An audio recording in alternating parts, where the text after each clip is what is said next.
Hello students and welcome back to my channel. Students, in this video I am going to explain you chapter 3rd of your book First Flight and the name of the chapter is Two Stories About Flying. That means इस chapter में दो stories हैं जो किस चीज से related है, उड़ने से रिलेटेड है. ठीक है, तो चलिए देखते हैं कि वो दो स्टोरीज कौन सी हैं. पहली स्टोरी जो लिखी हुई है वो है his first flight and the writer of this story is Liam O'Flaherty. नाम याद रखिएगा राइटर का. सेकेंड स्टोरी है दैट इज ब्लैक एरोप्लेन. इसके राइटर हैं फ्रेडरिक फॉर्सेट. ठीक है, ये दो स्टोरियों के राइटर दिए गए हैं and both stories are related to flying. उड़ने से ही रिलेटेड है. चलिए यहाँ पे कुछ बिफोर यू रीड में दिया हुआ है, वो देख लेते हैं क्या दिया हुआ है. Since the earliest times humans have dreamed of conquering the skies. ठीक है, यहाँ पे राइटर कह रहा है कि इंसान का बहुत टाइम पहले से ये सपना रहा है कि वो कंकर कर सके स्काईज को.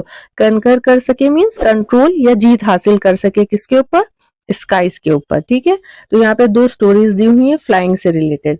कुछ क्वेश्चन दिए हुए हैं स्टोरी से रिलेटेड, वो देख लेते हैं. First question is a young seagull is afraid to fly. एक यंग सीगुल है. यंग सीगुल, सीगुल का मतलब होता है समुद्री पक्षी. जैसा कि आप पिक्चर में देख सकते हैं ये सीगुल होता है. तो कि ये एक यंग सीगुल है जो बेचारा डर रहा है किस चीज से, उड़ने से. हाउ डज ही कंकर हिज फियर. कैसे वो अपने डर पर जीत हासिल कर पाता है, वो जब हम स्टोरी पढ़ेंगे तभी हमें पता चलेगा. दूसरा क्वेश्चन दिया हुआ है a pilot is lost in storm clouds. एक पायलट है जो बेचारा खो जाता है स्टॉर्म्स, जो तूफान आया होता है बादलों में, उनमें खो जाता है. Does he arrive safe. क्या वो सेफली पहुंच पाता है. Who helps him. उसकी हेल्प कौन करता है सेफली पहुंचने में. ठीक है, तो ये कुछ क्वेश्चन दिए हुए थे. अब चलिए हम पहली जो स्टोरी दी हुई है उसको पढ़ लेते हैं, ये क्या है. जब हम स्टोरी पढ़ लेंगे तो इन क्वेश्चंस के आंसर भी हमें मिल जाएंगे. तो चलिए स्टार्ट करते हैं explanation. The young seagull was alone on his ledge. जो यंग सीगुल था, वो जो यंग समुद्री पक्षी था, ही वॉज अलोन, एकदम अकेला था. कहां पर, लेज पर. लेज का मीनिंग यहाँ पे दिया हुआ है a narrow horizontal shelf projecting from a wall और हेयर अ क्लिफ. वैसे अगर हम लेज का लिटरल मीनिंग देखें तो आपने अपने यहाँ देखा होगा कि शेल्फ निकली होती है जिनमें हम कुछ सामान भी कभी कभी रख देते हैं, उसको लेज कहते हैं. आपने विंडोज में भी देखा होगा थोड़ा सा एक पार्ट निकला हुआ होता है, दैट इज लेज. पर यहाँ पे लेज का मतलब है अ क्लिफ, मतलब एक पहाड़ी को कहा गया है लेज. ठीक है, his two brothers and his sister had already phloem away the day before. मतलब आज के दिन के बारे में बता रहा है कि आज से दिन के एक दिन पहले ही उसके जो तीन भाई बहन थे, तो मतलब दो भाई थे एक बहन थे, वो ऑलरेडी उड़ के जा चुके थे वहां पे. अब आपसे क्वेश्चन पूछा जा सकता है कि उसके कितने भाई बहन थे, तो आप आराम से बता देंगे कि उसके दो भाई थे और एक बहन थी जो ऑलरेडी उड़ के वहां से जा चुके थे एक दिन पहले ही. He had been afraid to fly with them. और इस बेचारे को डर लग रहा था to fly with them. उनके साथ उड़ने में उसको डर लग रहा था. Somehow when he had taken a little run forward to the brink of the ledge and attempted to flap his wing, he became afraid. पर somehow उसने क्या किया, कोशिश किया उड़ने के लिए. He had taken a little run. आगे दौड़ करके वो गया forward to the brink of the ledge. Brink का मतलब होता है outer most edge. That means उस ledge का जो सबसे किनारे का हिस्सा था वहां तक वो रन करके गया और उसने अटेम्प्ट किया, कोशिश किया अपने विंग्स को फड़फड़ाने की, फ्लैप करने की. और जैसे ही उसने ये किया, ही बिकेम अफ्रेड, वो डर जाता है. द ग्रेट, क्यों डर जाता है. The great expanse of sea stretches down beneath. अब वो जो वहां पे सी है, समुद्र है, बहुत बड़ा समुद्र था नीचे, पूरा फैला हुआ था. ठीक है, उसको देख करके वो डर जाता है. And it was such a long way down. और उसको देख करके इतना डर लगता है कि वो बहुत दूर तक समुद्र फैला हुआ था, माइल्स डाउन, बहुत माइल्स तक आगे तक फैला हुआ था. He felt certain that his wings would never support him. और अचानक से उसको लगता है कि भाई उसकी जो विंग्स है वो उसे सपोर्ट नहीं करेंगी. और जो ये समुद्र था ये बहुत दूर तक फैला भी हुआ था और बहुत गहरा भी था, माइल्स डाउन, बहुत ज्यादा गहरा भी था. उसको देख करके वो डर जाता है. And he thought that his wings would never support him. उसे लगता है उसकी विंग्स उसको कभी भी सपोर्ट नहीं करेंगी. So he bent his head and ran away back to the little hole under the ledge where he slept at night. अब वो क्या करता है, वो वापस चला आ जाता है. कहाँ चला आता है, अपना सर बेंड करके. जब हम कोई चीज नहीं कर पाते तो अपना सर झुका लेते हैं, वैसे ही वो अपना सर झुका करके वापस चला आता है उस होल में, लेज पे जो एक होल बना हुआ था जिसमें वो सोया हुआ था, उसी होल में ही came back again. Even when each of the brothers and his sisters, whose wings were far shorter than his own, ran to the brink, flapped their wings and flew away. अब उनके भाई बहनों के बारे में बताया गया यंग सीगुल के कि उसकी जो सिस्टर लिटिल सिस्टर थी और जो उसका भाई थे, उसके दो भाई जो थे, उनके विंग्स कंपैरेटिवली इससे अगर कंपेयर किए जाएं तो ज्यादा छोटे थे. वो जाते हैं एकदम किनारे पे, ब्रिंक पे जाते हैं, अपनी विंग्स को फ्लैप करते हैं, फड़फड़ाते हैं एंड फ्लू अवे, आराम से उड़ जाते हैं. He failed to muster up courage to take the plunge, but he यहाँ पे यूज किया गया है यंग सीगुल के लिए. Young seagull was not able to muster up courage. Muster up मतलब होता है गैदर करना. यहाँ पे वो क्या गैदर कर रहा हो? करेज. तो उसके अंदर इतना करेज नहीं इकट्ठा हो पाया ताकि वो एक प्लंज ले सके. प्लंज मीन्स जंप ले सके या डाइव ले सके उड़ने के लिए. Which appear to him so desperate. और उसको क्या लग रहा था कि ये जो फ्लाइंग उसे करना है इस टाइम पे, इसको जो प्लंज लेना है, इट वॉज वेरी बेकार फॉर हिम. उसको लग रहा था ये बेकार का काम वो नहीं कर पाएगा. He was not able to do that work. और उसे ये बहुत फोर्सफुली लग रहा था कि उसे काम ये बहुत फोर्सफुली करवाया जा रहा है और वो ये नहीं कर पाया, तो वो वापस चला आता है. His father and mother had come around. अब उसके मम्मी और पापा आ जाते हैं, उसके पास में आ जाते हैं, come around, उसके आसपास आ जाते हैं. Calling to him shrilly. और उसको पुकारने लगते हैं. shrilly means तीखे स्वर में. जब आप किसी को बहुत तीखी आवाज में बुलाएं तो उसको बहुत तीखी आवाज में बुलाने लगते हैं. Upbraiding him. Here meaning of upbraiding is given. Scolding him. Scold मतलब डांटना. उसको डांटने लगते हैं. Threatening to let him starve on his ledge unless he flew away. और उसको थ्रेटन करते हैं, धमकाते हैं, कहते हैं यू विल स्टार्व, भूखे मरोगे यहाँ पर अगर तुम यहाँ पे रहोगे लेज पे. ऑब्वियसली उसके ब्रदर्स और सिस्टर भी वहां से उड़ के जा चुके हैं, मम्मी पापा भी उसके जा चुके हैं, तो उसके मम्मी पापा उसे कहते हैं यू विल स्टार्व हियर, भूखे मरोगे अगर तुम यहाँ से उड़ना नहीं सीखोगे, उड़कर नहीं आओगे. But for the life of him he could not move. पर इतना कुछ कहने के बाद भी अपनी जिंदगी के लिए भी वो उड़ नहीं पाया. जिंदगी के लिए क्यों? Obviously if he will not fly तो वो कैसे खाना अपना इकट्ठा करेगा. पर तब भी उसके अंदर इतना करेज नहीं आ पाया कि वो उड़ सकता. That was 24 hours ago. अब ये जो आपको सारी सिचुएशन बताई गई है उड़ करके जाने की, जो भी चीजें हुई हैं, it was 24 hours ago. 24 घंटे पहले की कहानी थी ये. Since then nobody had come near him. और अब 24 घंटे हो चुके थे, उसके मम्मी पापा डांट करके भी जा चुके थे और 24 घंटे होने के बाद अब उसके पास कोई भी नहीं था.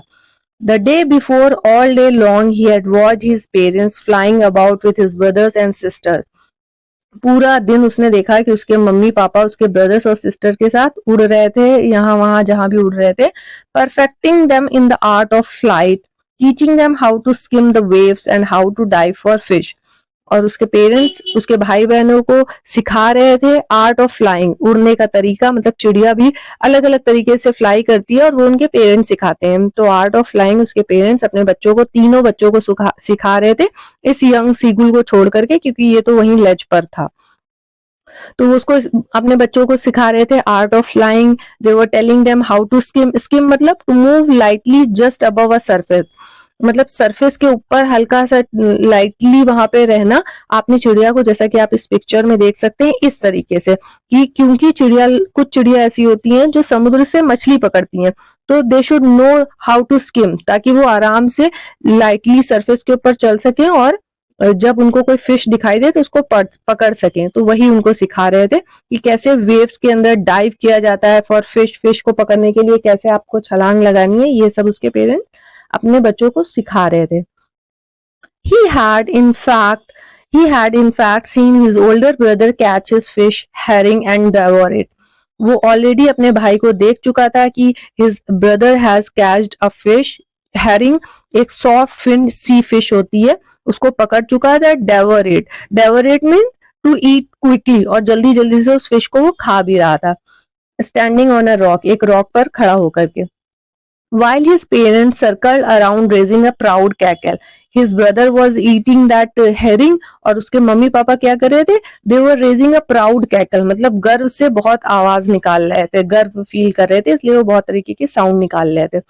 And all the morning the whole family had walked about on the big plateau midway down the opposite cliff, taunting him with his cowardice. और उसके पेरेंट्स ऑल द मॉर्निंग, उसकी पूरी जो फैमिली थी, एक बड़ा सा प्लेट्यू था। प्लेट्यू का मतलब होता है high area of flat land, मतलब ऊंचा एरिया हो फ्लैट लैंड का, समतल जमीन का लेकिन थोड़ा ऊंचा एरिया। उसके ऊपर उसकी जो पूरी फैमिली थी, they were walking on that plateau and that plateau was opposite to the cliff. Cliff के बिल्कुल अपोजिट साइड पे वो प्लेट्यू था, वहां पे उसकी ये पूरी फैमिली थी और वो उसे टॉन्ट कर रहे थे उसकी कोवर्डाइस के ऊपर, जो उसके कायरता के ऊपर वो लोग उसको टॉन्ट कर रहे थे। ठीक है, अब चलिए आगे का स्टार्ट करते हैं explanation. The sun was now ascending the sky, blazing on his ledge that faced the south. अब राइटर कह रहा है कि अब धीरे धीरे जो सन था आसमान में ऊंचा आ रहा है, दिन होने को आया था। ब्लेजिंग मीन्स काफी तेज रोशनी पड़ रही थी, एकदम बहुत तेज सी रोशनी हो गई थी। और वो रोशनी कहाँ पर पड़ रही थी? लेज पर पड़ रही थी। ठीक है, क्योंकि ये जो लेज का डायरेक्शन यहाँ पे बताया गया है, ये साउथ का डायरेक्शन बताया गया है, साउथ डायरेक्शन में लेज था और वो रोशनी एकदम पड़ रही थी किसके ऊपर? लेज के ऊपर पड़ रही थी। He felt the heat because he had not eaten since the previous nightfall. और जो वो हीट थी, गर्मी थी सूरज की, वो उसको बहुत ज्यादा फील हो रही थी because he has not eaten since the previous night, क्योंकि उसने पिछली रात से कुछ भी नहीं खाया हुआ था, तो वो ज्यादा फील कर सकता था इस हीट को। He stepped slowly out to the brink of the ledge. अब वो बेचारा स्लोली स्लोली एकदम ब्रिंक पे आता है, दैट मीन्स एकदम एज पे आता है, किनारे पे आता है। किसके किनारे पे? लेज के किनारे पे आता है। Standing on one leg with the other leg hidden under his wing, and he was standing, एक पैर पर वो खड़ा हुआ है और दूसरा पैर उसका दिख नहीं रहा है। वो कहाँ किस में छुपा हुआ है? दूसरा पैर उसकी विंग्स में छुपा हुआ है, उसके पर में छुपा हुआ है। He closed one eye then the other, पहले वो अपनी एक आंख बंद करता है, then he closed his other eye also, दूसरी आंख भी बंद कर लेता है। And pretending to be falling asleep, और ऐसा दिखावा करता है, ऐसे प्रिटेंड करता है कि वो एकदम सोने वाला है। Still they took no notice of him, फिर भी जो लोग वहां पे उसकी फैमिली वाले थे, they have not noticed him, उसको बिल्कुल भी नोटिस नहीं करते। दैट मीन्स वो एकदम ऐसा शो ऑफ कर रहा है वहां पे कि वो भूख से बेचारा इतना परेशान है कि वो बेहोश होने वाला है। और जैसा कि छोटे बच्चों को भी देखते होंगे बहुत तरीके के ड्रामे करते हैं, तो यहाँ पे ये भी उन्हीं तरीके का ड्रामा कर रहा है ताकि उसको नोटिस करे लोग, पर वहां पे उसको कोई नोटिस नहीं करता है। He saw his two brothers and his sister lying on the plateau, dozing with their heads sunk into their neck. और वो वहां पे देखता है कि उसके जो भाई बहन थे वो वहां पर क्या कर रहे हैं? डोजिंग। डोजिंग मीन्स कि थोड़ी सी नींद लेना, झपकी लेना। तो उसके जो भाई बहन है वो वहां प्लेट्यू पर झपकी ले रहे हैं, अपनी गर्दन को वो एकदम डुबाए थे। आपने देखा होगा चिड़िया कभी कभी अपनी गर्दन को एकदम ऐसे डुबा लेती है कि उसकी नेक दिखाई नहीं देती है, तो वैसे ही वो वहां पर खड़े हुए हैं, जैसा कि आप इस पिक्चर में भी देख सकते हैं। His father was preening the feathers on his white back, और उसके फादर वहां पर क्या कर रहे हैं? His preening, preening मतलब making an effort to maintain feathers, अपने feathers को, आपने चिड़िया लोगों को देखा होगा अपने feathers को maintain करती है, वैसे ही उसके फादर अपने preening कर रहे हैं अपने feathers की। Only his mother was looking at him, सब अपने अपने कामों में बिजी है, सिर्फ उसकी मदर है जो उसको देख रही है। She was standing on a little high hump on the plateau. वो प्लेट्यू का मीनिंग मैंने आपको ऑलरेडी बताया हुआ है। तो प्लेट्यू का जो एक हम्प है, हम्प आपने देखा होगा कैमल का, कैमल की बॉडी को अगर देखा होगा तो कैमल की बॉडी के ऊपर एक थोड़ा सा ऊंचा पोर्शन जो होता है उसको हम्प कहते हैं। तो ऐसे ही एक प्लेट्यू पे एक थोड़ा सा ऊंचा सा हिस्सा है, उसके ऊपर वो खड़ी हुई हैं। हर वाइट ब्रेस्ट थ्रस्ट फॉरवर्ड, और उनका जो आगे की छाती का हिस्सा है वो एकदम रॉक में चिपका हुआ है, दिख भी नहीं रहा है। Now and again she tore at a piece of fish that lay at her feet and then scraped each side of her beak on the rock. अब उसकी माँ क्या कर रही है? यहाँ पे लिखा हुआ है नाउ एंड अगेन, मतलब हर थोड़ी देर में उसकी माँ फिश के टुकड़े को तोड़ रही है, जो कि उसके पैरों के पास पड़ा हुआ है, उस फिश को तोड़ रही है और अपनी बीक का मतलब होता है चोंच से, और वो अपनी चोंच से क्या कर रही है? स्क्रैप कर रही है रॉक के ऊपर चोंच को, अपनी जो बीक है उसको रब कर रही है रॉक के ऊपर। ऐसा चिड़िया लोग इसलिए करती हैं ताकि उनकी बीक शार्प हो सके, वैसा ही वो वहां पे कर रही है। The sight of the food maddened him, वो देखता है जब फिश को, फूड यहाँ पे फिश ही है, तो फिश को देखता है तो वो बिल्कुल पागल हो जाता है। How he love to tear food that way, और वो सोचने लगता है कि उसको कितना मजा आता था जब वो ऐसे ही फूड को टीयर करता था, तोड़ता था, जब अपनी scraping his beak now and again to whet it, whet it meaning is given here to sharpen. और वो सोचने लगता है कि कितना अच्छा लगता था, कितना मजा आता था जब वो अपनी पहले फूड को स्क्रैप करता था, तोड़ता था, और फिर क्या करता था, अपनी चोंच को धार करता था। वो सोचने लगता है ये। Suddenly a sound came, देखें क्या आता है, गा गा गा, he cried begging her to bring him some food। अब वो रोता है अपनी आवाज में, अपनी जबान में, वो गा गा गा कह करके करता है, बेग करता है, भीख मांगता है अपनी माँ से कि उसको कुछ खाना मिल जाए। गो कोल आ, शी स्क्रीम बैक डेरिसिवली, और उसकी मदर भी वहां पे उसको रिप्लाई करती है गो कोल आ कर करके, स्क्रीम बैक चिल्ला करके उसको करती है, derisively meaning is given here in a manner showing someone that she he is stupid.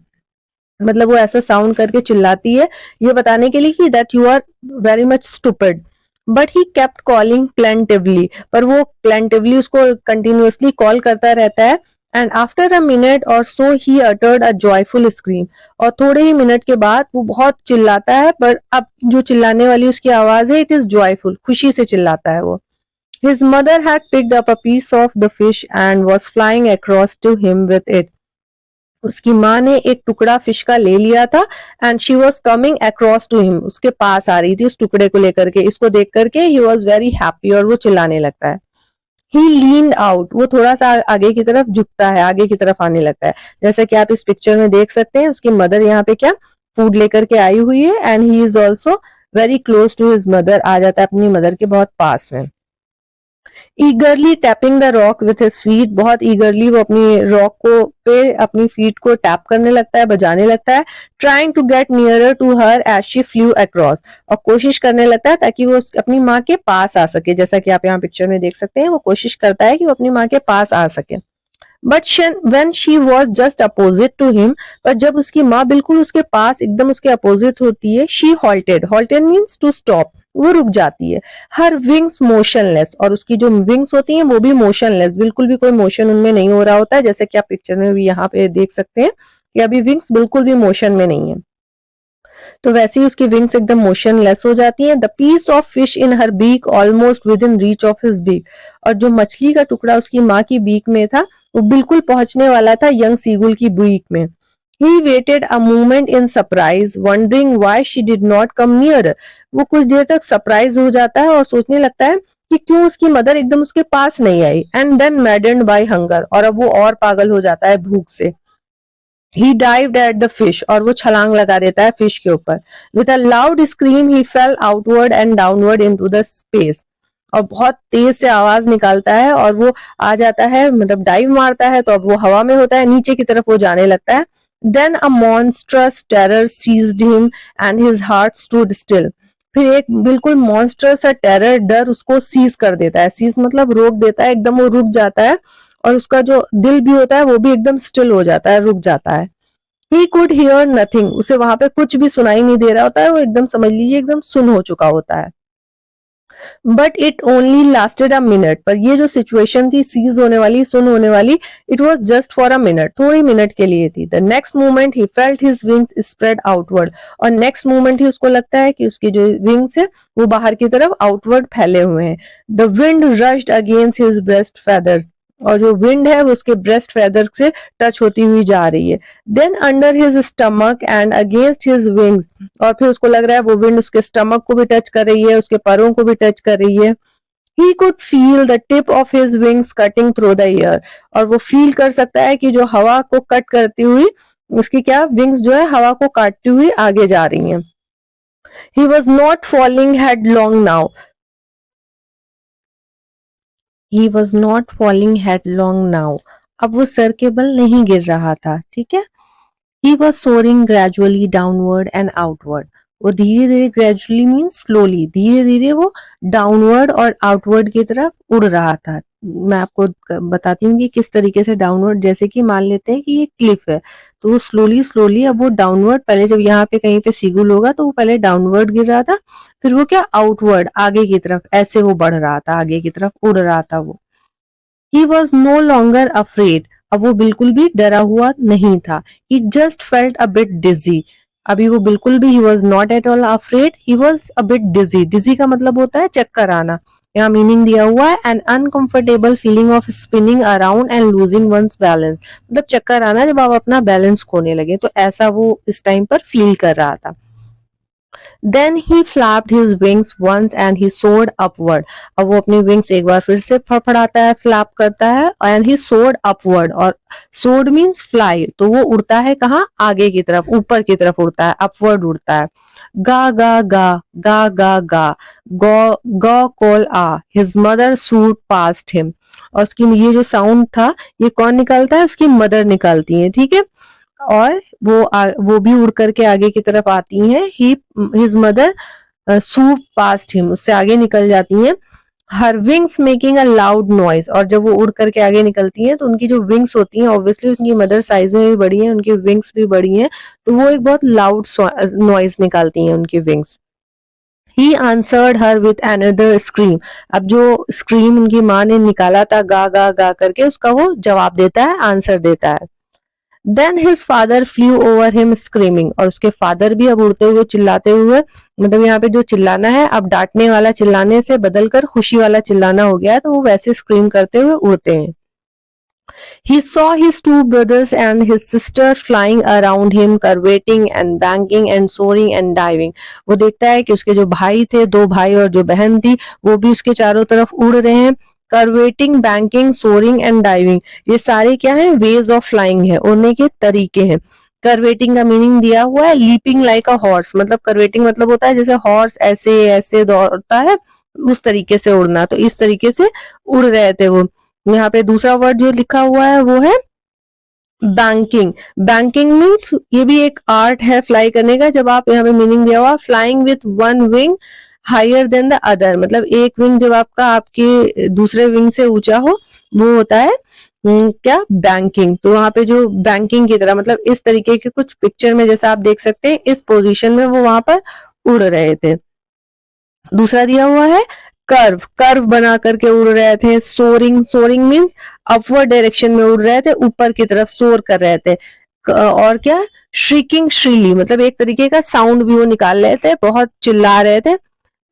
All you can say that they were showing their love, चिल्ला करके, उड़ करके, अलग अलग तरीके से फ्लाई करके वो सारे उसको प्यार दिखा रहे थे, क्योंकि अब वो उड़ रहा था. He was near the sea now, अब वो कहां पर था, वो सी के बहुत करीब में था, पास में था. Flying straight over it, और वो बिल्कुल उसके स्ट्रेट उड़ रहा था. किसके स्ट्रेट उड़ रहा था, सी के स्ट्रेट में उड़ रहा था. मतलब आप समझ लो कि यहाँ पे सी होगा, तो वो यहाँ कहीं पर उड़ रहा था, एकदम स्ट्रेट उसके उड़ रहा था सी के, ठीक है. He saw a vast green sea beneath him, वो क्या देखता है, अपने नीचे, beneath अपने देखता है कि एक बहुत बड़ा सा ग्रीन कलर का समुद्र है. With little ridges moving over it, और देखता है ridges means लहरें, तो लगता है कि उस समुद्र में बहुत सारी little लहरें हैं, ridges हैं जो चल रही हैं. And he turned his beak sideways and cawed amusedly, और वो अपनी beak को, अपनी चोंच को sideways मोड़ता है, and कॉव्ड अम्यूजली, वो खुद भी यहाँ पे एकदम अम्यूज्ड हो जाता है, एकदम सरप्राइज्ड हो जाता है कि कैसा यहाँ पे उसके साथ कैसा हुआ है, चौंक जाता है. कॉव्ड मीन्स चौंक जाना, तो यहाँ पर वो एकदम चौंक जाता है. His parents and his brothers and sister had landed on this green shoring ahead of him. उसके जो भाई बहन थे वो लैंड कर जाते हैं किसके ऊपर, उसी समुद्र के ऊपर. ग्रीन फ्लोरिंग यहाँ पे किसको कहा गया है, ग्रीन सी को कहा गया है, तो उस ग्रीन सी के ऊपर वो लैंड कर जाते हैं. They were beckoning to him, calling shrilly, वो वहां पर उसको क्या करें, आवाज निकालते हैं, चिल्लाते हैं कि they were shouting with love, और उसको बुलाते हैं. He dropped his legs to stand on the green sea. अब वो अपना पैर जो है वो ड्रॉप करता है, रखता है ग्रीन सी के ऊपर, ताकि वो उस पर खड़ा हो जाए. His legs sank into it, उसका पैर जो है वो डूब जाता है किसके अंदर, ग्रीन सी के अंदर. He screamed with fright and attempted to rise again, flapping his wings.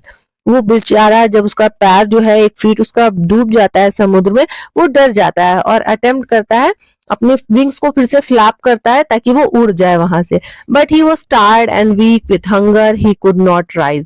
वो बेचारा इतना सब कुछ कर चुका है, ही वॉज वेरी हंग्री, तो इस वजह से वो बिल्कुल भी उड़ नहीं पाता है. ही वॉज एग्जॉस्टेड, एग्जॉस्टेड मतलब जब आपके अंदर बिल्कुल भी ताकत हिम्मत ना हो जाए, एकदम एक्सट्रीमली टायर्ड आप हो जाओ, वैसी उसकी सिचुएशन है. So he was not able to fly by the strange exercise. यहाँ पे स्ट्रेंज एक्सरसाइज किसको कहा गया है? इसने जो यहाँ पे जितने भी वेज ऑफ फ्लाइंग थे वो सब उसने भी किए हैं, उस वजह से वो एकदम थक गया है and he was not able to fly due to this strange exercises जो उसने अभी किए हैं उड़ने के लिए. His feet sank into the green sea. उसके जो पैर थे, फीट थे, वो डूब गए थे ग्रीन सी में. And then his belly touched his. उसकी belly, that means उसका जो stomach होता है, वो टच करता है किसको? सी को. And around him his family was screaming, praising him. और उसके चारों तरफ उसकी फैमिली है, वो चिल्ला रहे हैं. They all were screaming, praising, उसकी सराहना कर रहे हैं. And the beaks were offering him a scrap of dogfish. और जिसकी फैमिली वाले हैं, they all were giving him dog fish, एक तरीके की फिश होती है, उसके टुकड़े दे रहे हैं किसको? यंग सीगुल को. He had made his first flight. और फाइनली वो अपनी फर्स्ट फ्लाइट कर लेता है. ठीक है, तो देखिए ये जो यंग सीगुल था पहले कैसे डर रहा था. He was not able to fly. उसको लग रहा था कि अगर वो उड़ेगा तो वो मर जाएगा, गिर जाएगा. But he has attempted. उसने मस्टर अप किया, करेज, हिम्मत जुटाई और फाइनली भूख की वजह से वो उड़ जाता है. तो इस वजह से वो अब उड़ने लगा है यहाँ पर. और वही फैमिली वाले जो उसको वहां पे खाने के लिए कुछ नहीं दे रहे थे, कोई भी चीज नहीं दे रहे थे, अब वो finally they all are giving him dog fish के स्क्रैप्स उसको दे रहे हैं खाने के लिए. अब family is very happy now that he has made his first flight.